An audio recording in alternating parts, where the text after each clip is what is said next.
Interesante. Bueno, primero sería, creo que tú, Anis, si le explicas a todo el mundo quién sos y qué haces y a qué te dedicas para dar contexto así de entrada. Puntualmente para cursos de marketing, marketing estratégico, experiencia de cliente, transformación digital. Entonces tengo esa capa como académica, ¿no? En este momento me encuentro haciendo mi doctorado en el Instituto de Empresa o en el IE de Madrid. Tengo una maestría en el IE de Madrid y ahora acabo de terminar otra maestría en investigación en el IE. Entonces tengo una formación un poquito más del lado europeo, pero también mucho del lado occidental en Estados Unidos. Y eso me llevó como a crear empresas muy enfocadas en marketing. En agencias de marketing, tuve una agencia de marketing digital que se llamaba Darwin, que la tuvimos como más o menos en 7 países, creció bastante. Curiosamente la fundé en España, se trajo aquí a Costa Rica para crear como la ejecución, tuvo su éxito y se logró vender a un grupo estadounidense bastante fuerte. Entonces termino yo trabajando pues globalmente en Nueva York, ellos me piden trasladarme a Nueva York, termino como trabajando para marcas globales y ahí es donde me doy cuenta que mucho es lo mismo, ¿no? O sea, el concepto de marcas globales, de los casos de estudio que uno leía sobre Microsoft, sobre Apple, sobre Amazon, aplicado a nuestra región era muy parecido, ¿no? Cuando veías marcas de retail o bancos intentando lograr lo mismo, pues los fundamentos estaban muy basados en lo académico. Entonces eso me fortaleció y me dijo, aquí en la parte académica hay algo muy, muy interesante, ¿no? Entonces, después de que, digamos, ahí, pues básicamente desde regresar de Nueva York, yo me dedico más que a temas de consultoría. Tengo una consultora donde trabajo con clientes muy interesantes, ¿no? Y eso va muy de la mano de la parte académica. Soy director en la clínica bíblica, donde también conozco a tu papá porque él es parte de nuestra junta directiva. Eso también es muy interesante, una persona tremendamente preparada. Y es una organización sin fines de lucro que también te da un ángulo muy interesante, porque mucha gente está muy interesada en la venta, de crecer y el tema social que va ligado a una de las evoluciones del marketing que Kotler lo llama 3.0, tiene una parte anclada en los principios, valores y propósitos. Y ese ángulo, tenerlo genuinamente es muy difícil. Y como director de experiencia en la clínica bíblica ha sido súper interesante ver cómo eso está anclado realmente en una organización y tiene mucha potencia.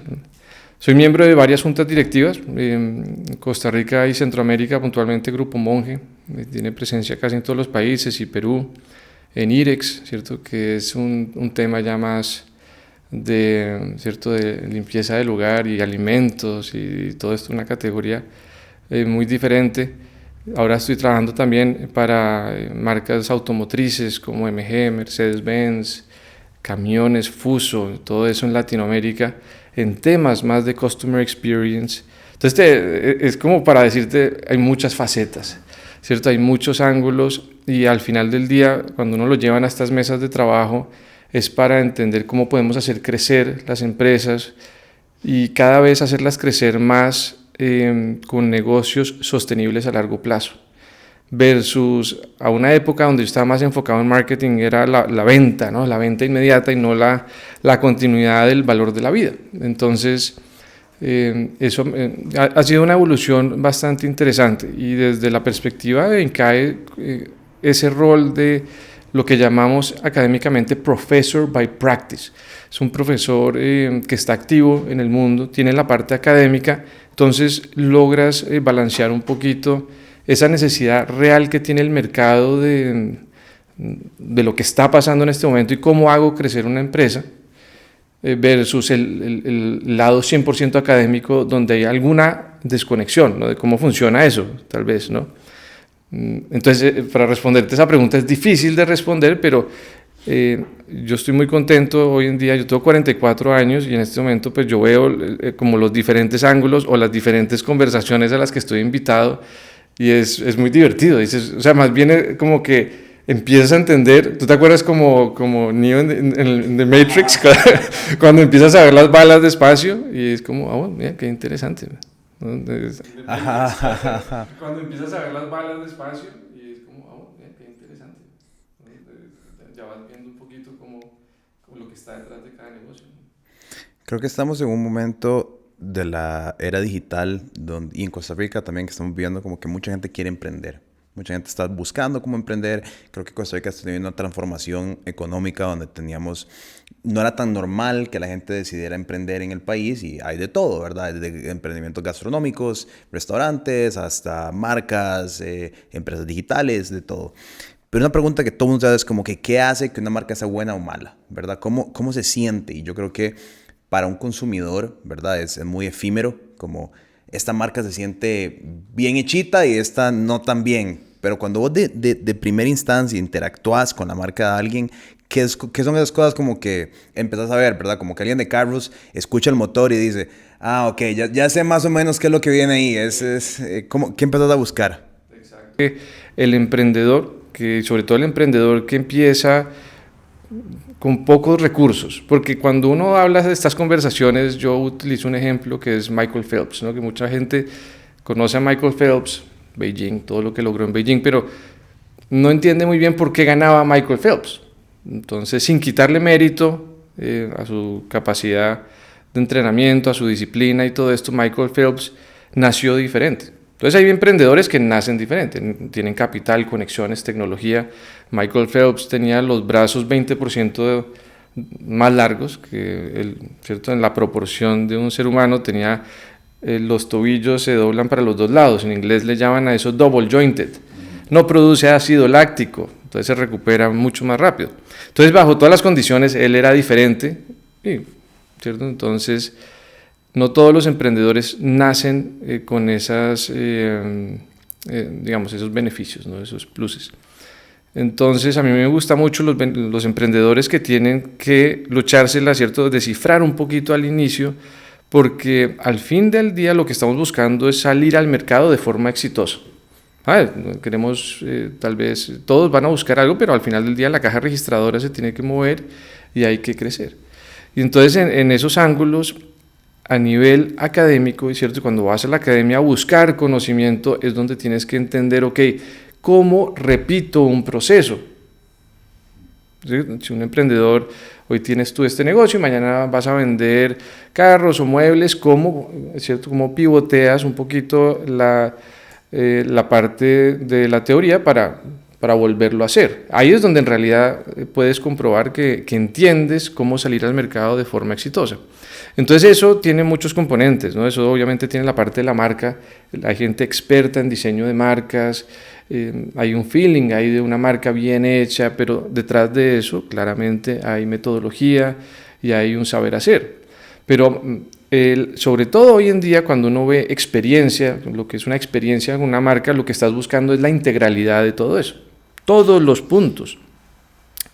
Y empieza mucho y es muy cruel, ¿no? Porque empieza mucho con las expectativas que tienen las personas alrededor de una marca, ¿cierto? Desde el inicio, nada más lo que piensan que es, sea una marca de educación o sea una aerolínea, ya hay unas expectativas marcadas, porque precisamente el mismo mercado se ha encargado de maleducarnos a todos. Tocas Uber y en un minuto tienes un carro, no sabes, es magia negra, lo que sea, pero ahí está, ¿no? Y lo puedes ver y cómo llega, pero pides un préstamo a un banco y no tienes la menor idea de dónde va eso, nadie te contacta, necesitas hacer, ¿cierto? Tu maleta se perdió en la aerolínea y no tienes la menor idea, pero de alguna forma pides por Rappi lo que quieras y ahí está, ahí llega tu bolsa con el chocolate suizo de pistacho y llega a tu puerta, pero se perdió tu maleta y nadie tiene la menor idea qué pasó. Y ese es el mundo en donde vivimos. Las expectativas están más altas que nunca y cualquier interacción en este momento, ¿cierto?, que tienen las personas con nuestras compañías va dejando una memoria. Hay memorias que son en su gran mayoría insignificantes y ahí es donde las compañías no están ganando. La gran mayoría de las compañías viven en una mediocridad espectacular. Lo vemos, o sea, a nivel de marketing, mira las redes sociales de las compañías y lo que vas a encontrarte, y lo hablábamos hace unos minutos, es una gran cantidad de contenido donde nadie interactúa, donde nadie quiere parar absolutamente ni un segundo a ver qué está pasando ¿cierto?, con el detergente o la marca de carros, pero las compañías están felices sacando más de esa basura, ¿no? Y detrás de eso hay mucho tema de entendimiento del cerebro humano, ¿cierto? De técnica y de metodología para lograr construir marcas que perduren, ¿no? Entonces mucha gente está enfocada en el producto y se olvidan en realidad de cómo piensa su posible cliente para poder lograr una conexión humana y auténtica. Entonces, lo que hoy en día, digamos, a mí me mueve a nivel de construir marcas poderosas es poder construir momentos memorables.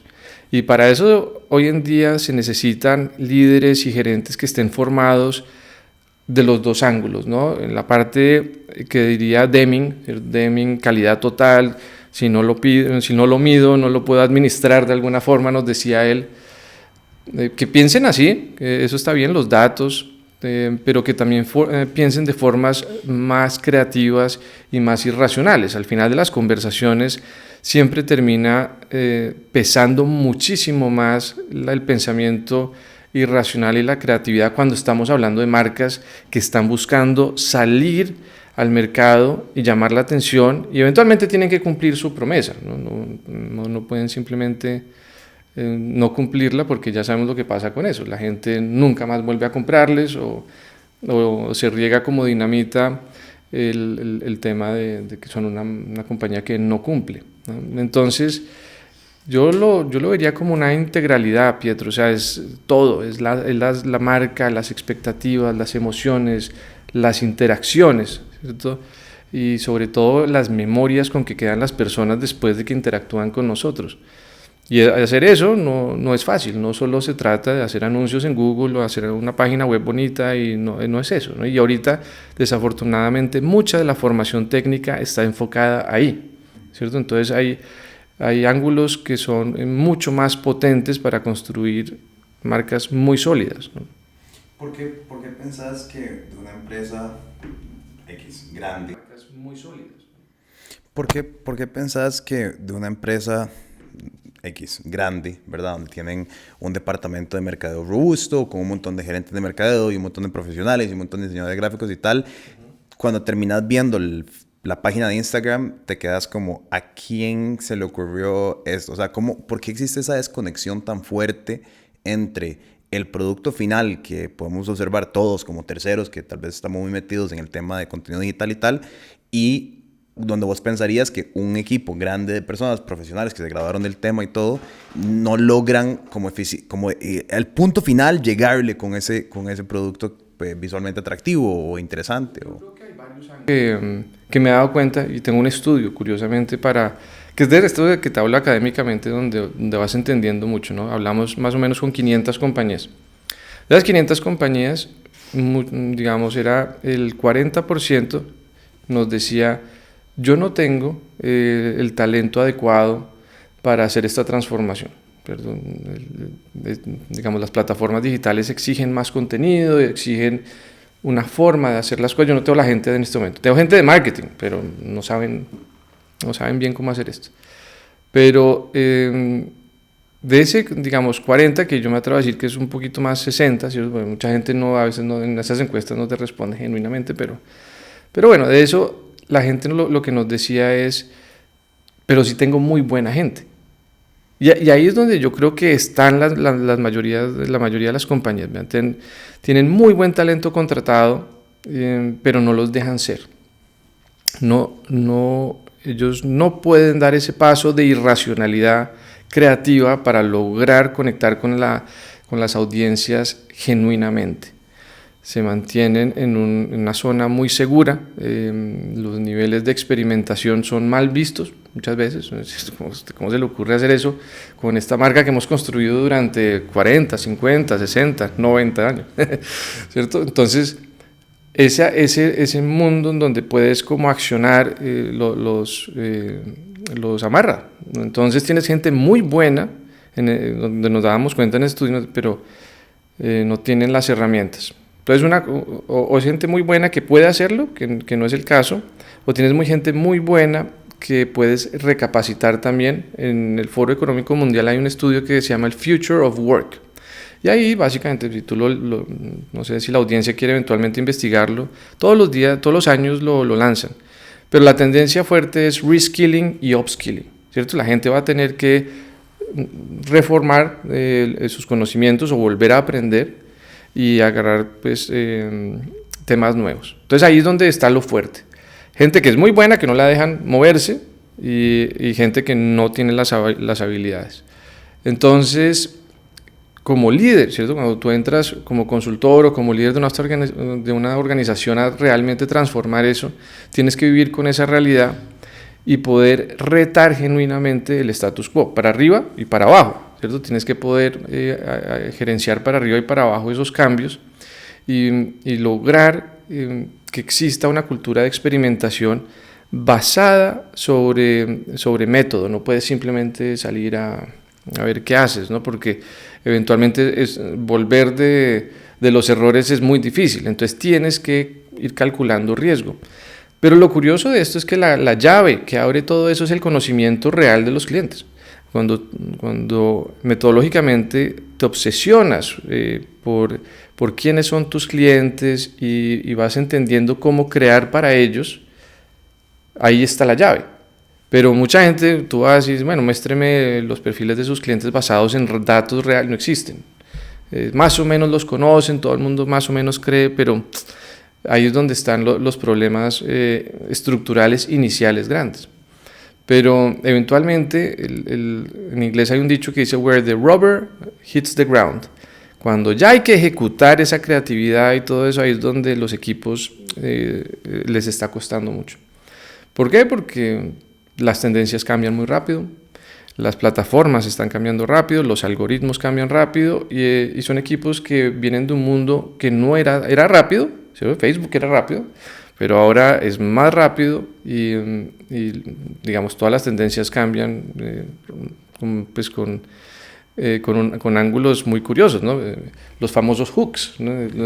Los hooks cambian y los equipos aprenden a usar unos hooks y de pronto ya esos hooks no, ya todo el mundo se lo sabe, ¿no? ya saben que es como un bait ahí y no calzan, ¿no? Entonces tienen que ir adaptándose y ese cliché de adaptarse al cambio pues ahorita es más válido que nunca, pero y entonces dentro de esa perspectiva de poder ejecutar eso, tienes que empujar a tus equipos y mucha gente no soporta esa presión y eso también es muy incómodo. A mí me ha pasado mucho donde los equipos simplemente no están dispuestos a hacer el cambio porque siempre habían hecho algo de una forma y tradicionalmente digamos que nadie cuestionaba si funcionaba o no.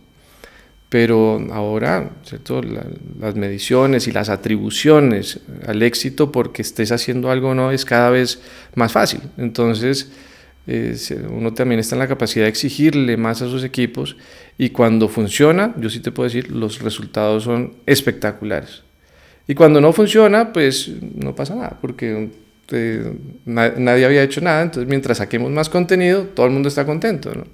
Entonces es una realidad cruel, pero yo creo que de esto van a salir compañías como la tuya, compañías y personas que están logrando hacer cosas espectaculares para conectar, que es lo que las marcas buscan, con sus audiencias, ¿no? Sí, yo creo que ahí es donde está lo complicado muchas veces, como a nosotros nos pasa. Sí, yo creo que ahí es donde está lo complicado muchas veces, como a nosotros nos pasa como que una idea, y son ideas, como decís vos, de mucha velocidad. O sea, hay cosas que si uno no las ejecuta la semana que está pasando porque el meme está en tendencia y ya no tiraste el video, de ya para qué lo hicimos ni para qué dijimos nada, ¿sabes? Exacto. Cuando pensás en la experiencia de usuario de una marca, ¿verdad? Hay muchas marcas que son más... A mí me encanta... Bueno, tengo los anillos ahorita de esta marca que se llama Veragua. La tienda tiene una estética muy curada. Cuando entras huele a algo muy específico. Él vive la vida muy acorde a su empresa. Y entonces es como una experiencia que yo siempre cuando pienso en una experiencia de marca pienso como que madre Veragua, que Felipe es un crack, lo está haciendo muy bien. Cuando vos pensás dónde empiezan las experiencias de los usuarios, empiezan en las redes sociales, empieza cuando ves el producto, empieza desde el fundador, que ahora todo el mundo habla de que founder stories, ¿verdad? ¿Cómo pensás vos, qué debería empezar la gente que está creando marcas a identificar cómo empieza a crear esa experiencia de usuario, de comprador? Por eso definitivamente empieza, pues tradicionalmente la gente empezaba con un producto, ¿cierto? Yo esto es lo que quiero vender, vamos a ver si se vende. Y eventualmente se vendía y se movía y todo esto, pero en este momento, 2025, la competencia y el ruido por atención es espectacular. O sea, esto ya, no sé cómo va a ser en un tiempo, pero en este momento todos los medios están saturados, todo el mundo está compitiendo por atención. Entonces, de alguna forma, tenemos que lograr encontrar nuestro espacio.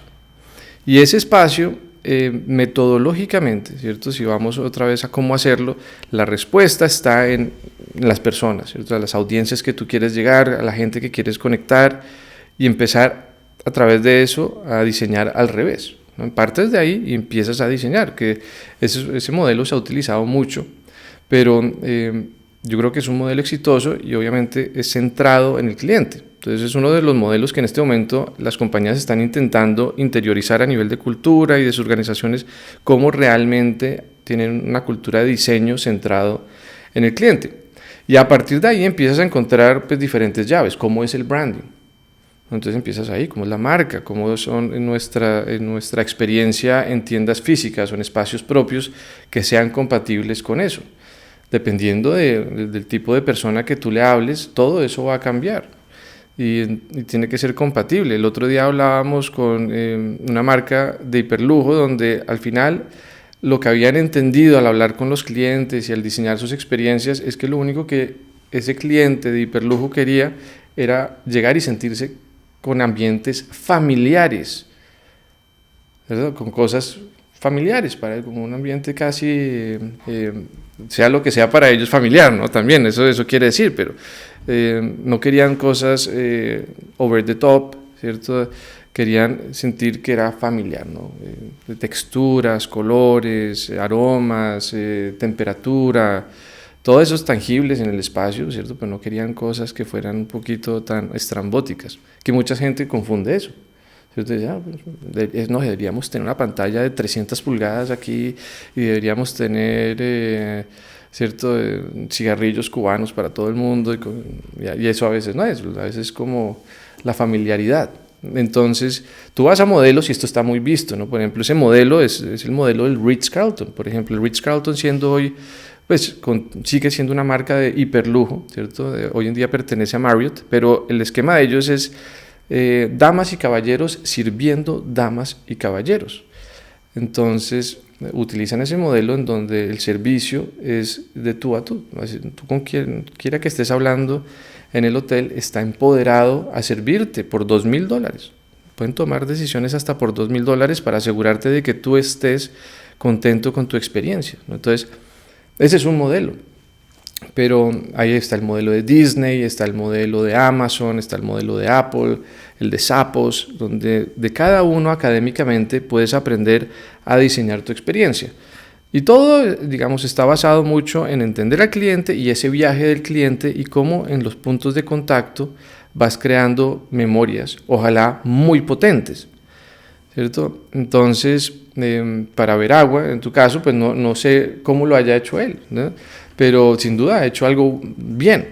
Y probablemente si tú vas a la academia y haces el match, dices, mira, curiosamente aquí hay cosas que están académicamente. Lo que pasa es que, como te digo, él probablemente ha vivido experiencias, no sé si académicas o no, y dice, bueno, yo voy a hacer esto. Y hay emprendedores que lo logran hacer a puro instinto. También hay emprendedores que han tenido éxito y con un poco más de academia, de networking, logran potenciar eso muchísimo más, ¿cierto? Entonces en el INCAE con los programas abiertos eso está pasando espectacularmente, se generan conexiones de de esta teoría con esta teoría y van entendiendo, oye, yo hago eso, pero yo no entendía por qué estaba teniendo éxito. Por ejemplo, bueno, no es un economista, curiosamente, pero Daniel Kahneman, premio Nobel de Economía. Entonces, él lo que encontró era que la gente, ¿cierto? Lo único que se llevaba de tu marca eran los picos emocionales. los picos, ¿cierto? Entonces, dice, usted en su marca asegúrese que en la relación que tenga con usted diseñe picos y el último pico hágalo espectacular. Y va a ver lo que va a pasar, ¿cierto? Porque detrás de eso tenía un montón de temas asociados a teoría cognitiva y cómo funciona el cerebro y todo eso, pero resumidas cuentas eso. Y si haces eso, tu marca explota, ¿cierto? Y la gente se lleva ahí. Entonces, en Incae tenemos un programa que es con Disney. Vemos la teoría y todo eso, y después vamos a la Florida y vamos a Disney.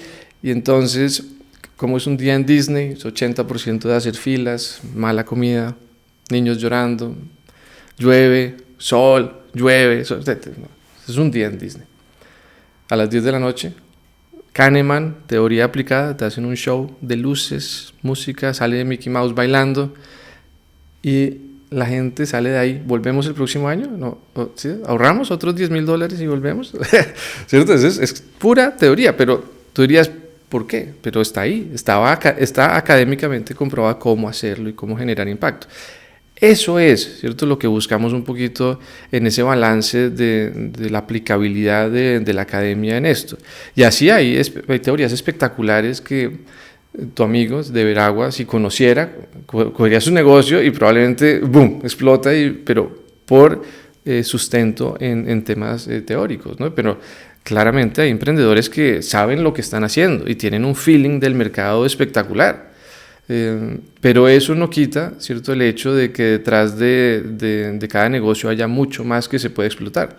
Por ejemplo, si tú vas a los años 90, hay entrevistas publicadas de Jeff Bezos, en 94, 96, donde él simplemente dice, yo no tengo la menor idea de qué estoy haciendo, pero yo voy a hacer la compañía más centrada en el cliente que exista. ¿Cierto? Y hay periodistas que le dicen, pero ¿usted quién se cree? Si ya hay una compañía de libros, y además venden online, ¿no? Barnes & Noble, ¿usted qué se cree?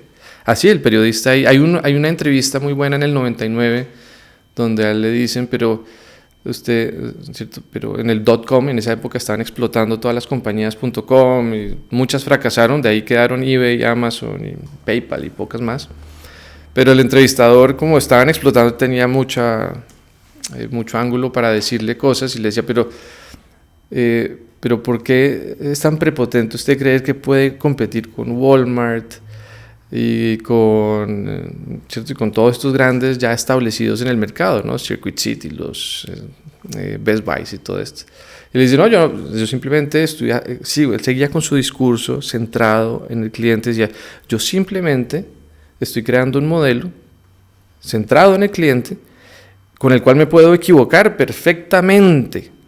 Lo dice con una humildad espectacular, y hay campo para todos. Simplemente yo estoy diseñando mi modelo basado y te lo dices, en precios bajos, en selección, en entregas rápidas, y voy a hacer todo lo posible para cumplir ese modelo. Obviamente hoy en día, en ese momento no sabíamos que hacer todo lo posible implicaba tener centros de Amazon en Costa Rica con miles de personas, centros de distribución de tamaño de canchas de fútbol americano, aviones propios, no sabíamos eso, ¿cierto? Pero eso es el resultado del pensamiento, decir, listo, es que el cliente tiene que tener el paquete en 1 hora. Entonces empiezas hacia atrás, ¿qué hay que hacer para que el cliente lo tenga? Entonces eso no es necesariamente marketing, eso es una visión que está fundamentada en teorías, ¿cierto?, que se pueden hacer, pero vas a necesitar alinear gente y tener unas líneas de pensamiento que son muy poderosas cuando se ejecutan bien. Pero no quiere decir que empíricamente también haya gente que lo pueda hacer, ¿no? Es interesante que mencionas ahora Disney, porque, bueno, justamente hoy estaba leyendo que la población que va a Disney ha cambiado muchísimo. Hace 20, 30 años eran muchos como papás con sus hijos, y ahora son un montón de adultos sin niños que están asistiendo a Disney. Y es como este cambio de mercado, ¿verdad?, de mantener el interés de las personas, pero ya no tanto como, trae a tu chiquito, porque ya mucha gente ni siquiera tiene hijos. Pero venga usted adulto, y por ende me imagino que la experiencia también tiene que cambiar muchísimo. Ya no es tanto para el chiquito, ahora también es el adulto. Sí, claro, ¿no? Pero tienes que seguir porque tienes varios tipos de clientes. No puedes dejar de desatender uno por atender otros, ¿no? Entonces tienes que crear experiencias que unifiquen todo esto, ¿no? Y ellos lo siguen haciendo bien. Muy criticado, claro, pero a esos parques entran 85,000 personas diarias, ¿no? Diarias. Es que eso es lo que... Y además de Disney Plus, y además de todo lo que unifica la experiencia de Disney, y lo hace más espectacular, pero a nivel de modelo, lo que han hecho y a nivel de la visión, porque esto es muy interesante, la visión de los fundadores, ¿no? Walt Disney hace mucho ya no está, pero como honran el legado y como en realidad la claridad de visión que tenía esta persona era espectacular, ¿no? Es increíble lo que un líder con buenos fundamentos puede hacer. ¿En qué fallan la mayor cantidad de los emprendedores cuando empiezan a mercadear su negocio? Ok, yo creo que en mercadeo puntualmente somos espectaculares desperdiciando plata. ¿Cierto? Hay un dicho famoso que desperdiciamos el 50% del presupuesto, pero no sabemos cuál fue.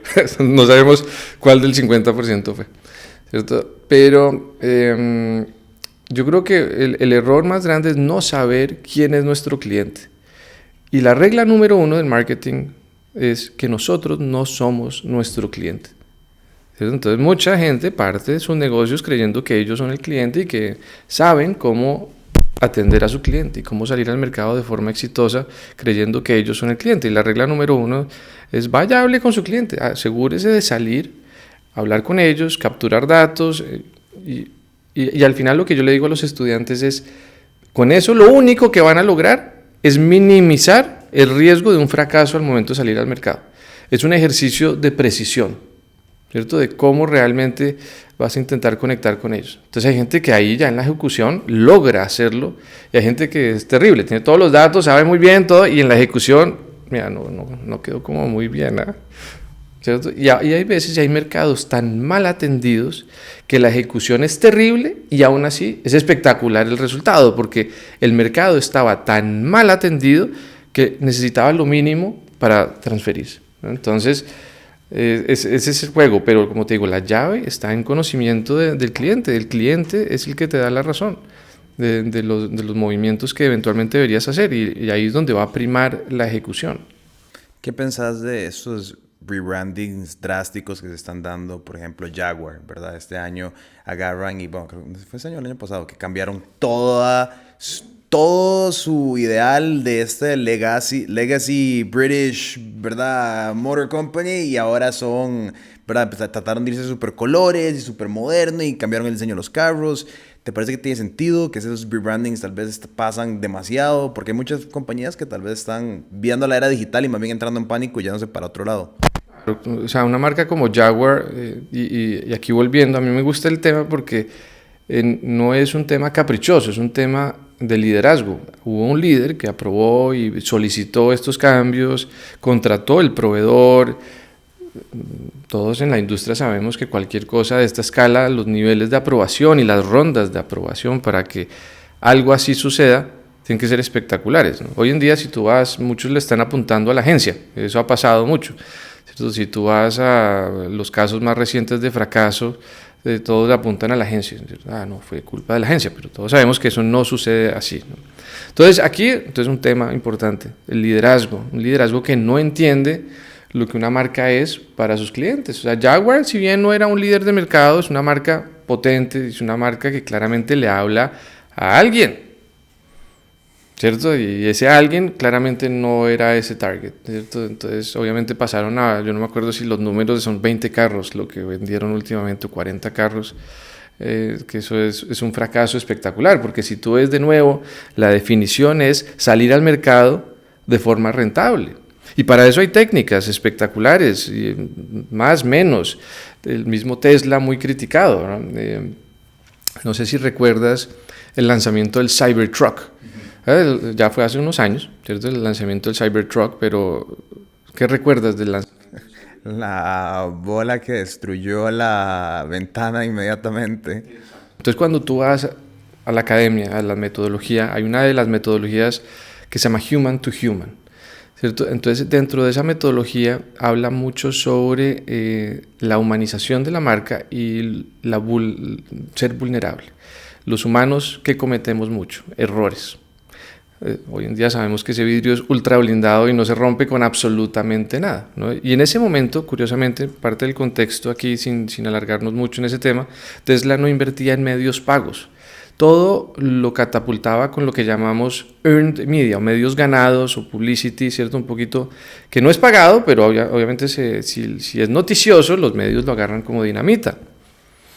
Es metodológico, está ahí documentado, es una de las técnicas que se puede utilizar, pero tienes que conocerla y saberla hacer muy bien. Entonces, obviamente, en el lanzamiento se le rompen los vidrios al Cybertruck. Entonces, todos los medios se vuelven locos con esos. En el Amazonas hay una tribu allá que se enteró, todo el planeta se enteró que el Cybertruck le fallaron los vidrios blindados que nadie necesita. No que nada, es cierto, pero se rompieron los vidrios. Entonces, ese Cybertruck salió al mercado y creo que ese día o esa semana se reservaron 500,000 camionetas. ¿Es exitoso? Teórica, o sea, salir al mercado de forma exitosa. Que el carro sea bueno también tiene que, cierto, parte de la experiencia, pero bueno, la salida al mercado es exitosa, marketing check. Ford, cuando saca la Lightning, ¿cierto? 12,000 camionetas. ¿Cierto? No hay comparación ahí. Entonces, pero todo eso tiene, o sea, hay metodología detrás. Si tú vas a lo que ha pasado últimamente, por ejemplo, con los iPhones, Apple lleva haciendo esta metodología de human to human con los iPhones ya varias veces, ¿cierto? Yo creo que la primera vez lo dejaron un iPhone, yo no me acuerdo cuál fue, el 8, ¿no se acuerdan? Que quedó perdido en un bar. El iPhone, ¿cierto? El pedazo de tecnología más importante del planeta para el lanzamiento quedó perdido en un bar, ¿no? Y creo que la semana pasada se encontraron uno en una calle, ¿no? Perdido por ahí, ¿no? También. Lo han usado ya 3 veces, ya el mercado, digamos, o los que estamos en esto, sobre todo, que estamos más pendientes, pues como que ya nos genera un poquito como, otra vez, la misma. Pero bueno, la siguen usando, les sigue funcionando, de alguna forma, el carácter noticioso está ahí, pero es metodología, ¿cierto? Entonces, de nuevo, volvemos a lo mismo. Detrás de cada forma de salir al mercado existen ángulos. Lo que buscamos nosotros mucho en los programas abiertos es que salgan con mucha, digamos, muy bien preparados para entender cuál va a ser su ángulo, ¿cierto? Porque al final lo que las empresas estamos buscando es lograr esa sostenibilidad del negocio en el largo plazo, ¿no? Entonces hoy en día, si hablamos de marketing, sobre todo es como un esquizofrénico, ¿no? Es una industria que está con un problema de identidad tremendo, porque ya las agencias han cambiado.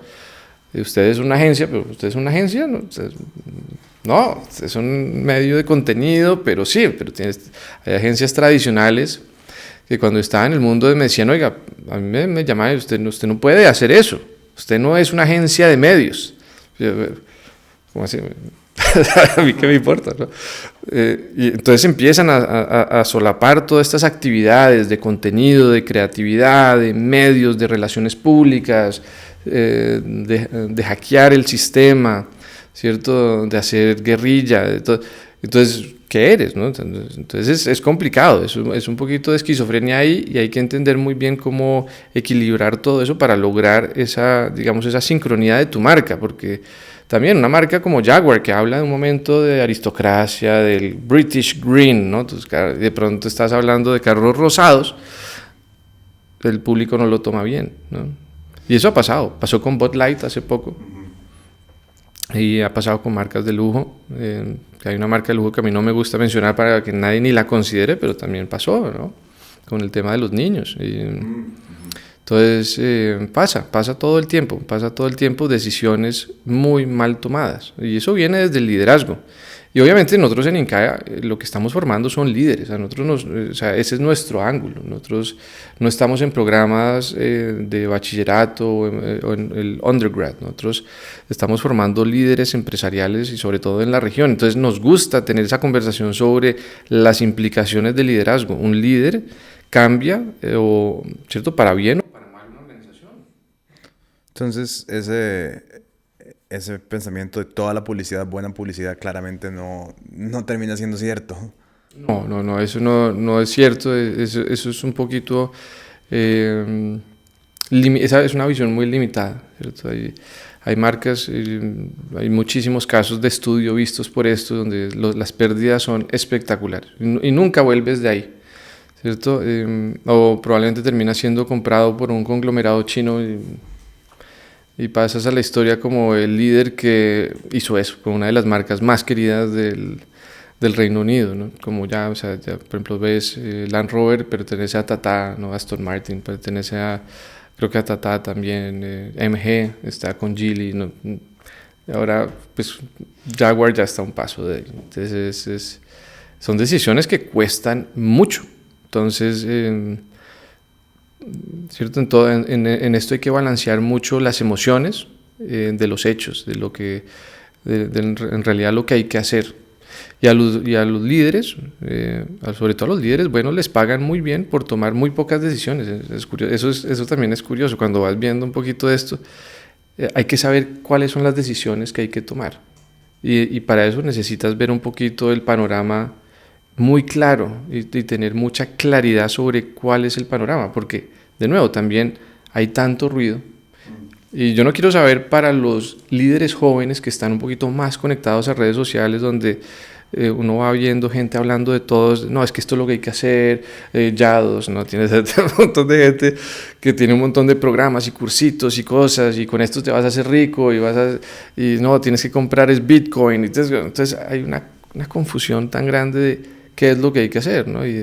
Pero de vuelta vas a la ejecución de los líderes que están muy claros en lo que hay que hacer, y eso se repite. Siguen entendiendo las 5 fuerzas de Porter, siguen entendiendo a nivel de marketing, siguen entendiendo la evolución, ¿cierto? Entonces mucha gente académicamente se burla de las 4 Ps, ¿cierto? De Kotler, sin entender que fue Kotler el mismo ha trazado toda la ruta, ¿cierto? Sí, la primera fase de su libro de los 60s y 70s hablaba mucho sobre eso, pero él fue el mismo que nos dijo, no, el futuro está centrado en el cliente. Fase 2, fase 3, céntrese en el cliente, pero también valores, principios, propósito y todo eso. Y mucha gente intenta hacer ese salto y hace lo que llamamos purpose washing o greenwashing también, y le sale tremendamente mal. Y hay otras fases. Él ya tiene una ruta de una fase 4, una fase 5 mucho más basada en blockchain, ¿cierto? Pero entonces eso está ya trazado. Qué tan rápido, qué tan lento vayan las compañías ahí, pues va a depender de sus liderazgos y de las industrias donde estén. Pero, de nuevo, Kotler, padre del marketing moderno, es una de las personas que hay que escuchar, hay que leer, hay que entender lo que él ha documentado para poder aterrizar esas ideas. Entonces, yo creo que es un balance muy interesante entre poder eliminar el ruido y entender qué es realmente importante para impulsar un negocio. Y volviendo a la claridad, la ejecución va a ser clave. Ahí es donde se nos va a caer la peluca a todos, ¿no? Los que sepan ejecutar realmente. Cuando ves, ahora muchas empresas están siendo valoradas no solo por su producto, no solo por su imagen, pero ahora mencionan los valores, ¿verdad? Como lo que representan. Creo que ahí estamos en un momento donde las relaciones públicas tienen como este interlado con el mercadeo, ¿verdad? Porque digamos, no sé, American Eagle en este momento, ¿verdad? Tenés esta discusión que está un montón de gente diciendo como, es que es una vara súper, ¿verdad? De un lado y después los otros no, es una respuesta a los anti-woke y ¿verdad? Como todos estos juicios de valor. Bueno, aquí en el país hay una situación súper compleja de una empresa que está recibiendo muchísimo pushback por ciertas acciones legales. ¿Cómo puede empezar a manejar una empresa, ¿verdad? Esos valores, esas decisiones que toma en relación a, ya sean acciones que toma la empresa, como estamos viendo acá, o campañas que toma la empresa, ¿verdad? Que pueden dividir a su audiencia y un día vos compras American Eagle o vas a un hotel y el día siguiente decís, yo no puedo asociarme a los valores de esta empresa más. Totalmente.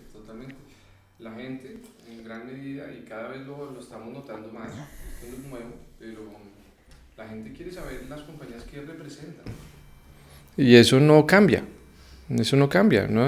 O no debería estar cambiando tan volátilmente como algunas marcas que no lo entienden lo hacen, ¿no? Entonces hay marcas que se acercan mucho al movimiento LGBTI porque está de moda y el mercado dice, no, un momento, eso no, usted nunca ha estado aquí, ¿qué hace aquí? ¿No? Entonces las marcas tienen que tener muy claro qué es lo que representan. Hay que volver un poquito a eso y encontrar como la columna vertebral de lo que representamos. Eso es tremendamente valioso. ¿cierto? Pero eso toma tiempo, hacerlo bien, con finura y todo esto. Hay marcas como Patagonia que nacen con esa claridad de enfoque en sus principios, en sus valores, en el 1% para salvar el planeta, ¿cierto? No compre más ropa, usted no la necesita, por ejemplo, ¿no? Traducen todo eso a sus campañas de marketing y el mercado los beneficia, diciéndole, yo estoy con usted, yo voy a apoyarlo a usted porque yo sé exactamente usted qué representa, ¿no? Y lo han hecho marcas, obviamente podemos hablar de las marcas icónicas, ¿no? Como Nike, que Nike vende un commodity que son zapatos, pero cuando compras un zapato Nike no estás comprando un commodity, no estás comprando un montón de atributos asociados a performance, a la honra de los deportistas, ¿cierto? Y sobre todo a temas cada vez más representativos interculturales, ¿no? Han habido situaciones donde Nike ha tenido que ya decir en temas raciales, en temas de agresiones políticas o de la policía en Estados Unidos, que usted en qué posición está. O Taylor Swift también diciendo políticamente dónde está. Entonces ese mundo en donde las marcas antes no decían o no eran vocales en cuanto a sus posiciones, está cambiando porque las audiencias quieren tener absoluta claridad de usted qué es lo que representa. Y ahí es donde hay marcas que están haciendo errores espectaculares, porque son como un péndulo dependiendo de lo que el mercado esté pensando, intentan ajustarse a eso. Y eso no ha pasado. Bud Light es un caso millonario donde las pérdidas fueron billonarias por entrar a un mercado donde ellos no tenían nada que estar hablando, ¿no? Sin entrar en detalles de cuál mercado era, pero simplemente intentaron hablarle a una audiencia donde su cliente core no estaba de acuerdo. Entonces, una retaliación espectacular. Entonces, si tu líder y tu liderazgo no entiende muy bien qué representa en el mercado, van a haber errores espectaculares porque simplemente puedes hablar de cualquier tema, estás libre para hacer eso y eso no va a pasar, ¿no? ¿Pensás que hoy en día todos los negocios necesitan redes sociales? ¿O hay algunos que pueden operar que sin? O sea, cuando pensás en mercadeo, en llegar a los clientes, ¿todo el mundo debe tener un Instagram o no es necesario? A ver, es que de nuevo, o sea, yo lo que creo es que hay una oportunidad espectacular de crecimiento. A mí, digamos, esa es la parte que me apasiona a mí. Coger un negocio, coger una idea que tiene un fundamento grande en el cliente. La gente está buscando esto, está buscando a alguien que represente esto y lograr construir algo para que la gente lo conozca. Entonces, si anteriormente la gente tenía los ojos en la prensa o la atención en el radio o en la televisión, hoy en día es indiscutible que los ojos y la atención está en digital. Entonces, cualquier negocio que no esté aprovechando su presencia en donde quiera que su cliente pase tiempo, porque puede ser Instagram, pero esto lo escuchas todo el tiempo, ¿no? Facebook está muerto, ¿no? La cantidad de negocio que todavía sale de Facebook es espectacular, o de TikTok, ¿no? Y la forma en que TikTok va a continuar creciendo y a nivel de comercio electrónico se va a posicionar también va a ser espectacular. Entonces esto es una decisión mucho de liderazgo de cuánto negocio quiere seguir dejando en la mesa y de desatender. Y alguien más va a entenderlo bien y va a atender ese mercado. Y ahí es donde se pone espectacular, digamos, en el rol de uno, en cómo logras que las organizaciones, los líderes entiendan que ese es el funcionamiento, que tú ya no lo dictas el cliente. Bueno, yo en una de las clases muestro el primer anuncio de televisión de la historia, que fue en 1943, de Bulova, de relojes Bulova. Entonces la primera vez que había un anuncio fue para la final de la Serie Mundial de Béisbol y el anuncio es muy cortito, ¿no? Los resultados espectaculares, pero lo que pasaba ahí es que fue algo muy sencillo, ¿no? O sea, los equipos de marketing no tenían la menor idea para qué era la televisión, blanco y negro, sale este nuevo canal, este nuevo medio, entonces lo que hacen simplemente es coger la voz de radio, la voz oficial de radio, que las marcas tienen sus voces oficiales, y el anuncio de prensa y ponerlo ahí. Entonces la imagen era el anuncio de prensa y la voz de radio, porque es lo que había que hacer. Y ese es el gran error. Están cogiendo TikTok y están subiendo sus videos profesionales, están cogiendo Instagram y haciendo reels súper editados. No están entendiendo el juego. O sea, estos nuevos canales no funcionan así. Y fue lo mismo que pasó cuando salió televisión o cuando sale cualquier medio nuevo, ¿no? Sabemos hacer algo y creemos que este nuevo es para lo mismo, con uno que otro ajuste, y esa no es la realidad. Entonces, esa adaptación es la que nos va a costar muchísimo, y tiene que haber líderes que logren transformar sus equipos de trabajo, logren tener esa visión para entender qué es lo que hay que hacer. Y como te digo, a veces esas decisiones son muy pocas, pero fundamentadas en temas muy sólidos. Ahora al principio hablabas de que muchos estudiantes de mercadeo pasan y aprenden muy bien a cómo hacer SEO o cómo poner anuncios en Facebook y tal, pero tal vez están aprendiendo más la forma que el fondo. ¿Qué te parece que falta en ese fondo? Como qué contextos no estamos entendiendo cuando se pasa por un curso o ¿verdad? Algo más técnico que teórico, porque muchas veces incluso nosotros nos dicen como, o sea, he visto comentarios de temas universitarios y tales, como, no, pero es que ¿para qué voy a aprender la teoría si lo que tengo que aprender es cómo hacer esto y ya aprendo a hacer esto y ya tengo una formación? Exacto, exacto. Entonces yo creo que existe educación, existe formación técnica. Las dos son muy importantes, las dos son tremendamente importantes, y yo creo que incluso hoy en día a los líderes se les pide que entiendan un poquito de los tecnicismos, ¿cierto? Pero definitivamente siempre vas a necesitar gente que sea técnica, que haga los anuncios, pero sobre todo el impacto grande del negocio lo van a hacer los líderes que entienden cuál es el funcionamiento del negocio. Entonces, a nivel no para solapar industrias, pero tú tienes que entender cómo funciona un estado financiero. ¿Entiendes? Total. Bueno, te preguntaba que me parece interesante cuando buscamos ejemplos, bueno, ahora hablamos de ejemplos tal vez como de empresas que han hecho chanfas, Jaguar, Bud Light, ¿verdad?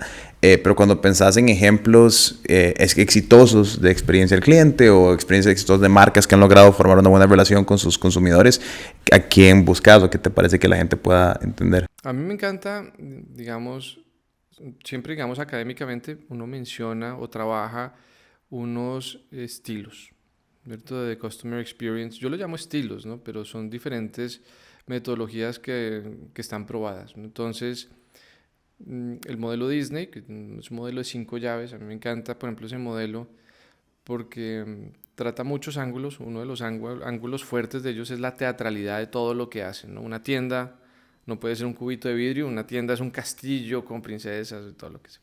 Pero bueno, Disney es exitoso, está el modelo de Apple, está el modelo de Amazon, Amazon dueña de sapos hoy en día también, y está el modelo del Ritz-Carlton. Esos son los modelos más estudiados, donde tú puedes agarrar muchas piecitas para armar lo tuyo. Pero luego, entonces obviamente está la bajada local, ¿no? O sea, quién está haciendo cosas interesantes en la región o en el país, ¿no? Porque uno, pues, curiosamente, pues yo trabajo mucho en Latinoamérica, entonces me toca ver como cositas divertidas de todo el mundo, ¿no? Entonces, yo soy originalmente colombiano y hay un caso que para los que lo han vivido, obviamente van a poderlo entender rápido, pero los que no, ojalá lo puedan ver algún día y vivirlo. Es Andrés Carne de Res, un restaurante en Colombia que nació bajo el liderazgo de Jaramillo, de Andrés Jaramillo, donde básicamente él, con su forma de pensar y de crear un restaurante temático donde todo fuera realmente genuino y autóctono, y cada cosa fuera una experiencia.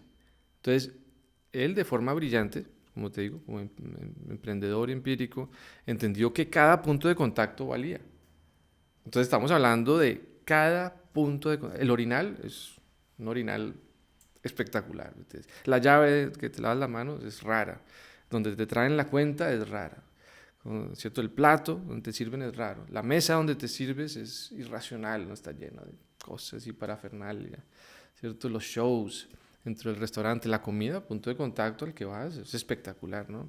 Bueno, o debatible, ¿no? Que es espectacular, pero es good enough, ¿no? Cumple lo que la gente esperaba, ¿no? El lomito al trapo, no sé si ha sido, pero es muy bueno. Pero espectacular, hoy en día ya no pertenece tanto, ya una franquicia exitosísima vendida por muchos millones de dólares, pero mira la simplicidad de los fundamentos, ¿no? Obsesiónese por cada punto de contacto y hágalo irracionalmente espectacular, ¿no?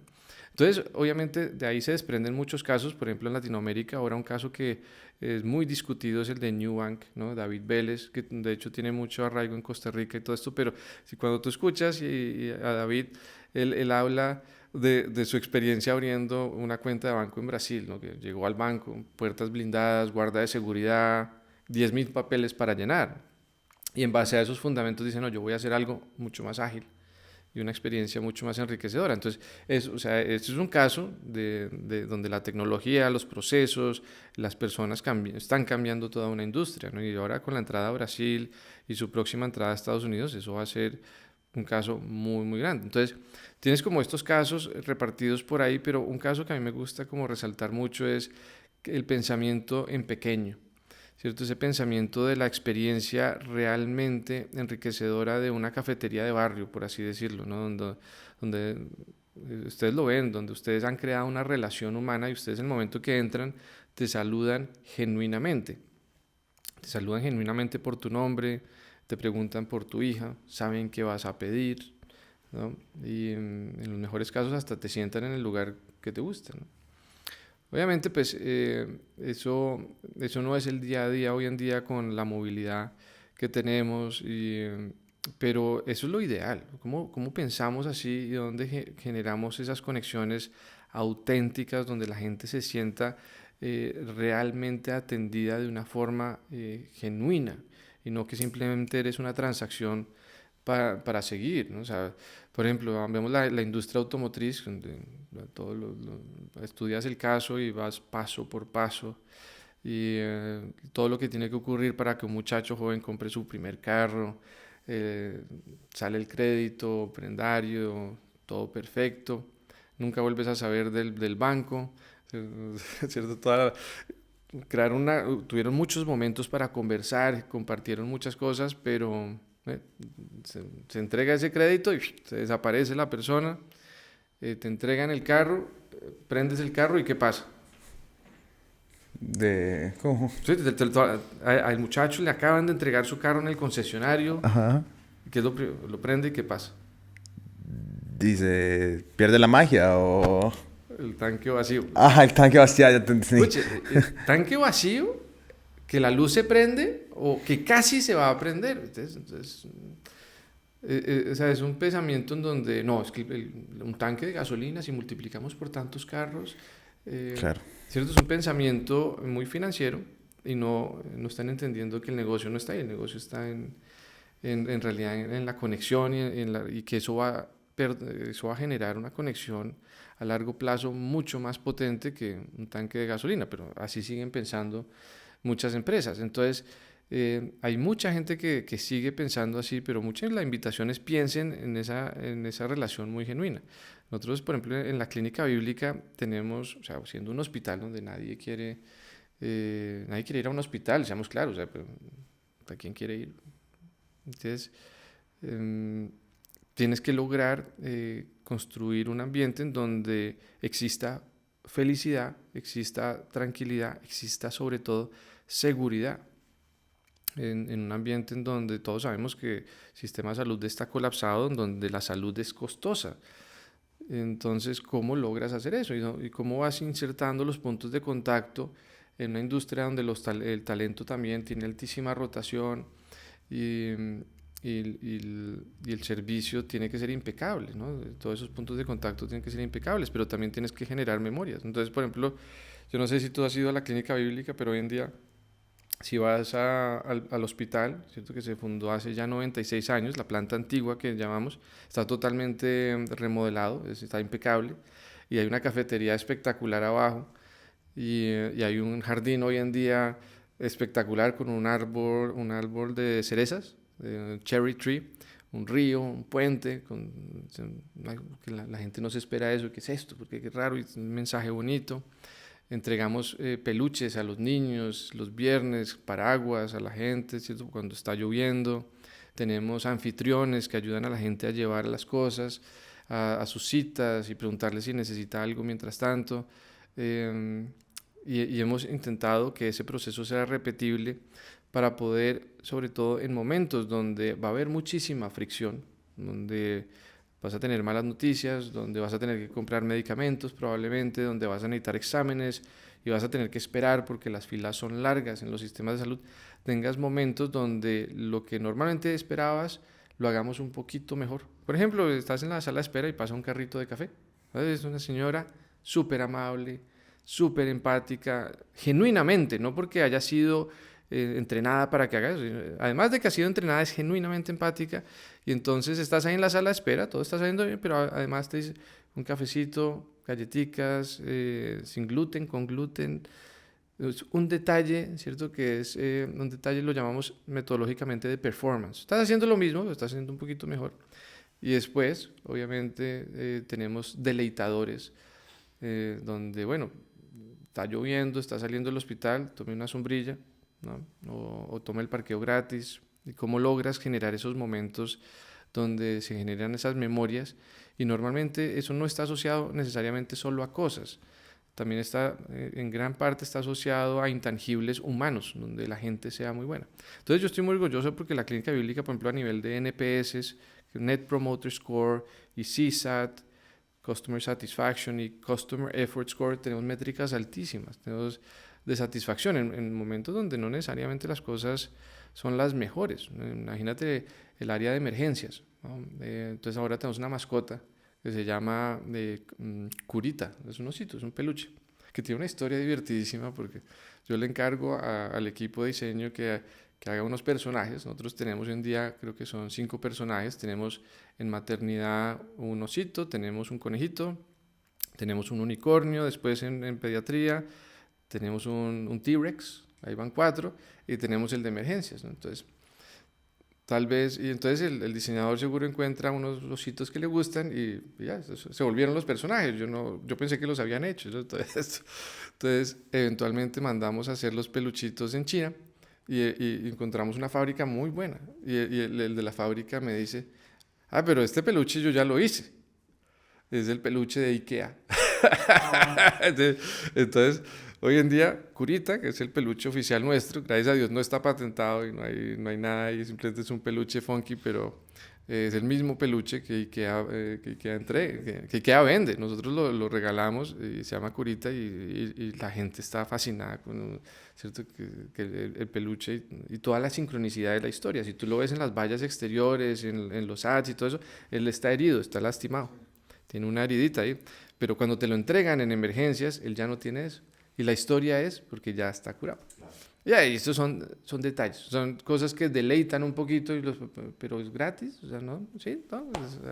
Y los niños, obviamente no se puede hacer con todo el mundo, pero eso va generando esa leyenda urbana de las cosas que suceden ahí.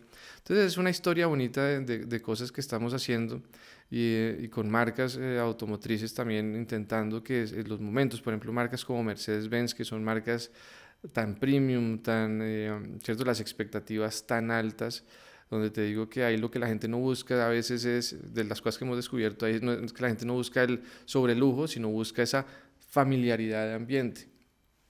Y en un caso de estos, por ejemplo, en Mercedes-Benz Paraguay, en la sala de espera del taller, hoy en día hay una barista, ¿cierto? Que tiene cafés de Panamá, de Costa Rica, de África, de todos lados, y te prepara cafés gourmet mientras esperas, ¿no? Entonces, eso es familiaridad para el cliente de Mercedes-Benz, que lo atiendan de esa forma, ¿cierto? Y tal vez que tenga los replays de la Fórmula 1 ¿no? Y que tenga unos ventanales enormes hacia el taller para que vea cómo le atienden a su vehículo y cosas de ese estilo. Cada industria va a tener algo diferente que logra conectar muy bien. Entonces, dentro de mi rol como practitioner, por eso te hablaba de la riqueza, ¿no? De la riqueza de poder ir viendo eso, pero lo mismo lo veo con una cooperativa en Guanacaste que vende electricidad, ¿no? Entonces, como pues, aquí cómo podemos hacer algo más familiar, o con un hotel boutique o una cadena de hoteles boutique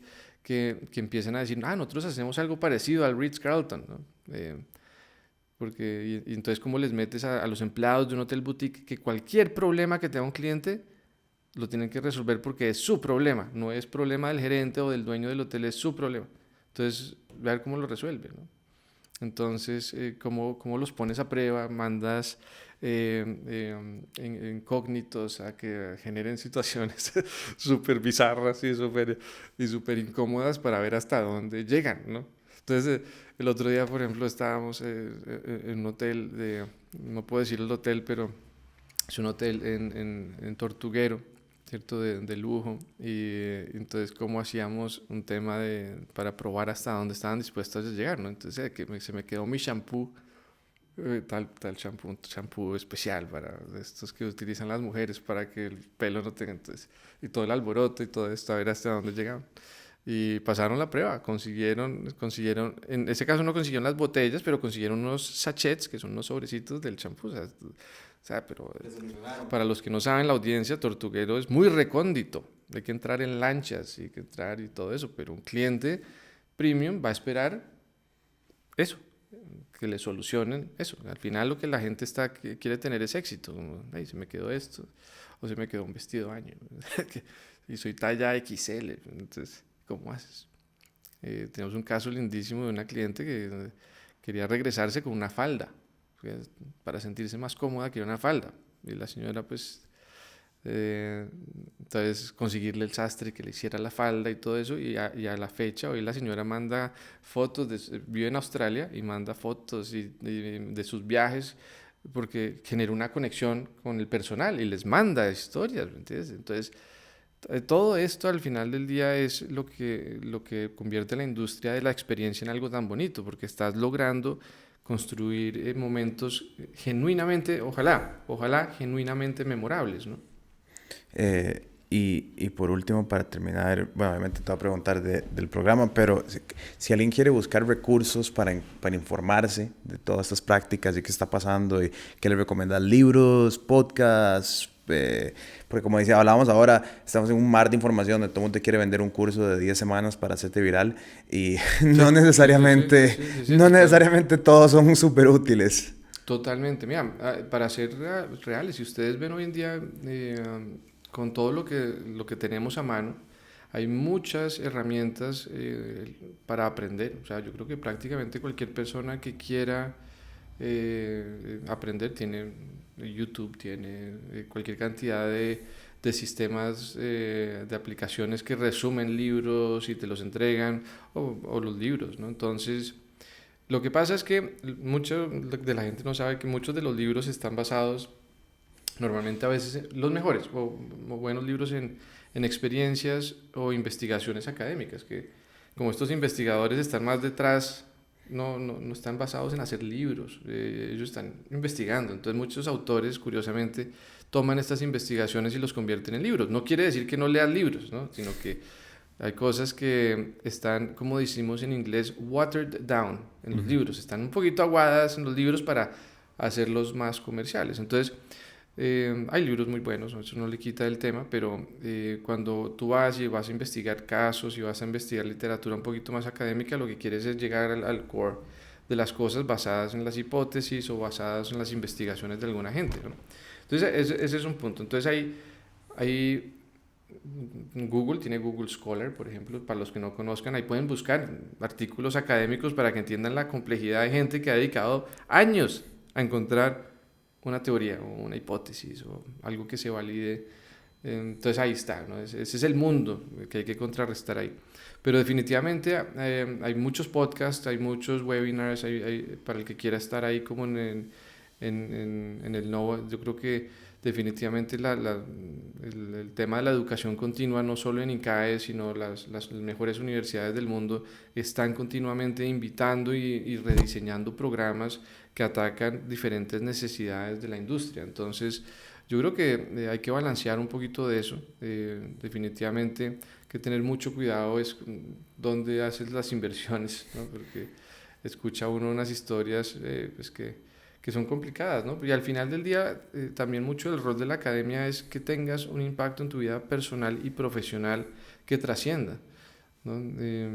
Por ejemplo, yo cuando inicié el doctorado, yo te digo, yo soy invitado en Wharton, soy invitado en el ESADE, ahora hoy en día soy facultad del IE también, del INCAE, el ESADE también lo he invitado.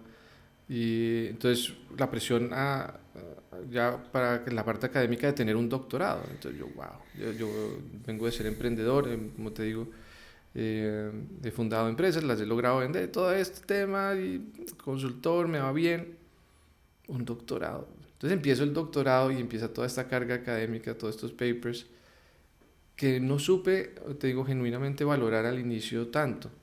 Pero ya empiezas a entender, empiezas como a ver lo que hay detrás de esto y empiezas a entender cómo, y ahí es donde logras trascender un poquito ese ruido, porque como de nuevo, es tan fácil acceder a la información hoy en día que es muy fácil no valorar los fundamentos, ¿cierto? Entonces, de nuevo ahí es donde, pues académicamente, haciendo el doctorado, yo llego y digo, acá hay algo mucho más importante que los snacks que nos está dando, digamos, redes sociales o los podcasts, sin desvalorarlos. Hay podcasts que son geniales, ¿cierto? Donde uno realmente aprende mucho, pero tiene que haber una combinación ahí, y uno lo ve en los profesionales que están muy bien curtidos, donde tienen un balance de esto, dedican tiempo y se van a un tiempo a estudiar algo, o se van a eventos donde profundizan, o también consumen algún podcast. De hecho, no sé cuál es tu podcast favorito, pero pues hay unos que son buenísimos. Total, sí, no. Sí, no, total. Creo que hay varias. Como dices, pues hay que tener una combinación. Creo que a veces se puede convertir muy banal, como esos son los hooks para que tu marca venda $1 millón al año. Pero no, para eso están programas también como el que tienen ustedes, que obviamente lo que busca es tener una visión completa de qué es tu consumidor, qué es tu empresa, tal, y después ya empezar a buscar los equipos de los profesionales que puedan llenar esos huecos, porque obviamente no esperamos que todo el mundo pueda hacer todo, pero que por lo menos entiendan esa visión. Sí. No, y no, muchísimas gracias. Ahí pueden buscarte en algún programa del INCAE o más adelante en alguna consultoría. Sí, no, excelente. Gracias por invitarme. Yo creo que ha sido una conversación interesante. Y yo creo que ojalá, pues, de mensaje ahora empiecen a evaluar las experiencias y sean muy críticos con las experiencias que están teniendo con las empresas con que interactúan. Yo creo que tenemos que volvernos un poquito más críticos de eso, y viene una era muy interesante de compañías que van a empezar a darnos más, o sea, mucho más, y cuando hablo de más valor. En cada interacción nos van a dar mucho más de lo que esperamos, porque como clientes nos merecemos eso. Muchísimas gracias. Muchas gracias. Y corte. Tum, tum, tum. No sé, ¿más bien o no?